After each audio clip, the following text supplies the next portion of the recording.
বাঙালি বাড়িতে দুপুরবেলা ভাতের সঙ্গে এরকম মুরগির ঝোল মানে কিন্তু দারুণ ব্যাপার। তো আজকে এই মুরগির ঝোলের রেসিপি আপনাদের সঙ্গে শেয়ার করছি। এখানে মুরগির মাংস ভালো করে ধুয়ে নিয়ে তার মধ্যে নুন, সর্ষের তেল আর একটা ডিম দিয়ে ভালো করে মাখিয়ে রেখে দিতে হবে বেশ কিছুক্ষণের জন্য। এরপর কড়াইতে তেল গরম হয়ে গেলেই মাখানো মুরগির মাংসগুলো একে একে ভেজে নিতে হবে। ভাজা মানে হচ্ছে একেবারে লাল নয়, মুরগির মাংসটাকে একবার তেলের মধ্যে দিয়ে ভালো করে উল্টে পাল্টে নিতে হবে, যাতে মোটামুটি মাংসগুলো না ভেঙে যায় কষানোর সময়। এই কারণেই মুরগির মাংসগুলো ভেজে নেওয়া। তো এইভাবে একে একে যতটা পরিমাণ মুরগির মাংস নেওয়া হবে সেটা পুরোটাই কিন্তু ভেজে নিতে হবে। তো এইভাবে প্রত্যেকটা মাংস ভাজা হতে হতেই বলি, আমার এই ছোট ছোট ভিডিওগুলো আপনাদের কেমন লাগছে জানাতে ভুলবেন না। তো এখানে আমার প্রত্যেকটা মাংস ভাজা হয়ে গেছে। তো এইবার হচ্ছে তেল গরম হয়ে যাওয়ার পরে তেলের মধ্যে প্রথমেই দিতে হবে তেজপাতা আর গোটা গরম মশলা।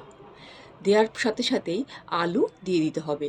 আলু তো আমাদের বাঙালি বাড়িতে মুরগির মাংসের সাথে ভীষণভাবেই চলে। তো আলুগুলো একটু হলুদ দিয়ে ভালো করে ভেজে নিতে হবে। আলুগুলো ভাজা হয়ে তুলে নেওয়ার পর ওই তেলের মধ্যেই সরু করে কেটে রাখা পেঁয়াজ দিয়ে ভালো করে ভাজতে হবে। তার মধ্যে দিতে হবে আদা রসুন বাটা, কাঁচা লঙ্কা বাটা। এগুলো কষতে কষতেই কিন্তু দিয়ে দিতে হবে, এর সাথে সাথেই দিতে হবে পেঁয়াজ বাটা দিয়ে ভালো করে কিন্তু কষাতে হবে। তার সাথে দিতে হবে গুঁড়ো মশলা, যেরকম হলুদ, লঙ্কার গুঁড়ো, জিরের গুঁড়ো, ধনের গুঁড়ো। তারপরে দিতে হবে সরু করে কেটে রাখা টমেটো। ভালো করে সমস্ত কিছু মিশিয়ে নিতে হবে। দিতে হবে স্বাদ মতন নুন আর চিনি তো অবশ্যই। এইভাবে মশলাগুলো কষিয়ে নিয়ে দিয়ে দিতে হবে মাংসগুলো দিয়ে ভালো করে কষিয়ে যখনই তেল বেরোবে দিতে হবে আলুগুলো দিয়ে ভালো করে কষিয়ে নেওয়ার পর জল দিয়ে মাংস সেদ্ধ হয়ে গেলেই এরপরেই ওপর থেকে দিতে হবে বাটা গরম মশলা। এক্ষেত্রে আমি বাটা গরম মশলা ব্যবহার করেছি, আপনারা চাইলে গুঁড়ো গরম মশলাও দিতে পারেন। তো দেখুন তো রান্নাটা কিন্তু আমার একদম রেডি। কেমন লাগলো বলুন তো? রবিবারের দুপুরবেলা এরকম মুরগির ঝোল দিয়ে এক থালা ভাত মেখে খেতে কিন্তু দুর্দান্ত লাগবে আপনাদের। আর খুব তাড়াতাড়িও রান্নাটা হয়ে যায়, তার জন্য কিন্তু রান্নাটা করতেও কিন্তু বেশি সময় আপনাদের লাগবে না।